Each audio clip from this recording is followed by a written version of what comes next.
বিসমিল্লাহির রহমানুর রহিম। 3রা ডিসেম্বর 2024। আজকের আলোচনার বিষয় হলো, ভারত কি বাংলাদেশ আক্রমণ করবে বা ভারত কি বাংলাদেশ দখল করবে কিনা। এই প্রশ্নটা কথা বলে রাখি। আজকে তারেক রহমান সাহেব, বিএনপির চার নেতা, তিনি বলেছেন যে দেশবাসীকে ধৈর্য ধরতে। তাহলে সাধারণত তারেক রহমান ভারত নিয়ে তেমন কোনো মন্তব্য করেন না, কিন্তু আজকে তিনি এই কথাটা বলেছেন যে দেশবাসীকে ধৈর্য ধরতে এবং কোনো উস্কানিতে পা না দেওয়ার জন্য। এটার অনেক ব্যাখ্যা, আমরা ঘন্টার পর ঘন্টা এই তারেক রহমান সাহেবের এই কথার আলোচনা করতে পারি। এই কয়দিন যাবৎ ভারতের সাথে বাংলাদেশের যে উত্তেজনা পরিস্থিতি সৃষ্টি হয়েছে, এতে একটা আশঙ্কা আমি করছি। আমার আশঙ্কার সাথে আপনারা একমত হবেন কি হবেন জানি না। এমনও হতে পারে যে ভারত তার নিজস্ব লোক দিয়ে বাংলাদেশের সীমান্ত থেকে 2-4টা বোম মারল। কথা প্রসঙ্গ আলা না করুক, এটা হোক, আমি চাই না।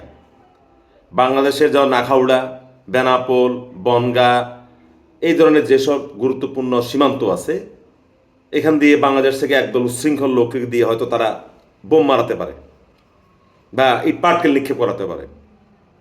এর পরিপ্রেক্ষিতে তখন ভারত সরকার একটা অজুহাত পেয়ে যাবে, সে একটা সার্জিক্যাল স্ট্রাইক করতে পারে, যেটা পাকিস্তানে করেছে।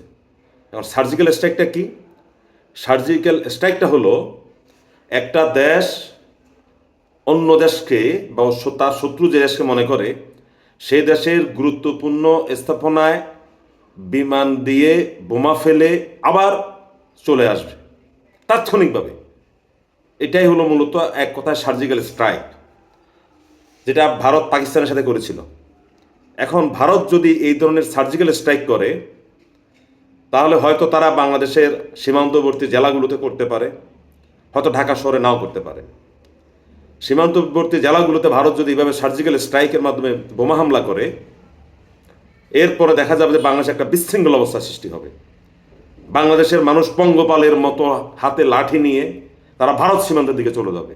এই কথাটা আবার বলছি, কারণ মানুষ তো অস্ত্র নাই। বাংলাদেশের মানুষের যারা ভারত বিরোধিতা, আমরা ভারতকে ঘৃণা করি, তখন আমরা ডিসমিস না পেয়ে আমরা কি করব? আমরা লাঠি নিয়ে যাব, লাঠি নিয়ে সীমান্তে যাবে।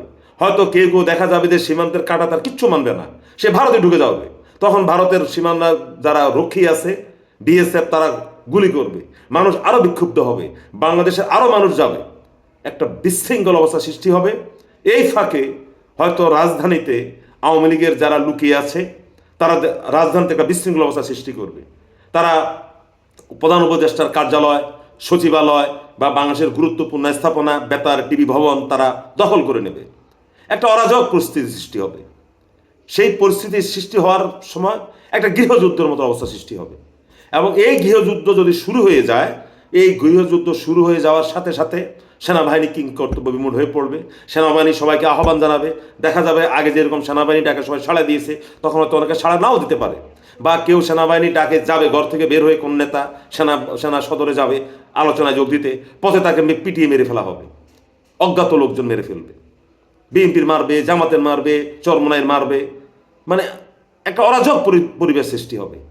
এবং এতে করে বাংলাদেশ যে গৃহযুদ্ধের দিকে যাবে, এরপরে যে সেনা শাসন আসবে, ওই সেনা শাসন কিন্তু বাংলাদেশের গৃহযুদ্ধকে থামাতে পারবে না। এই ধরনের একটা আশঙ্কা কেন জানি বিরাজ করছে, এবং এই ধরনের পরিবেশ মনে হচ্ছে যেন সৃষ্টি হওয়ার দিকে যাচ্ছে। যাই হোক, আগামীকালকে প্রধান উপদেষ্টা বাংলাদেশের সকল রাজনৈতিক দলকে নিয়ে বসবেন, সম্ভবত নিয়ে একটা জাতীয় ঐক্যের ডাক দেবেন। যদি এই জাতীয় ঐক্যে আমরা একত্রিত হতে পারি, তাহলে বাংলাদেশের ইতিহাসে এটা হবে একটা রেকর্ড, মাইল ফলক। কারণ বাংলাদেশে এই পর্যন্ত কোনো জাতীয় ঐক্যে সবাই একমত হয়নি।